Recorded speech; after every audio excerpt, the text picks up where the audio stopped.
పిండి దీపం చేసుకుంటూ ఒక కథ చెప్పుకుందామండి.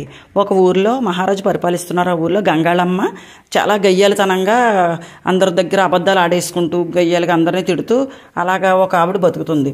ఇంకొక ఆవిడేమో అదే ఇంటి పక్కన ఉండి వినయమ్మ, ఆవిడ పేరు చాలా వినయంగా పద్ధతిగా అస్సలు ఒక నోటి వెంపటి ఎప్పుడు కూడా అస్సలు ప్రాణాల మీదకి వచ్చినా సరే అబద్ధం చెప్పదన్నమాట. అంత మంచి ఇల్లాలండి ఆవిడ కంప్లైంట్ పెట్టింది మహారాజు గారికి. నాకు ఒక గేదె ఉందండి, ఆ గంగమ్మకి 4 గేదెలు ఉన్నాయి, ఆవిడ నాకు 4 గెద్దలు వెనపోసి ఇవ్వాలంది.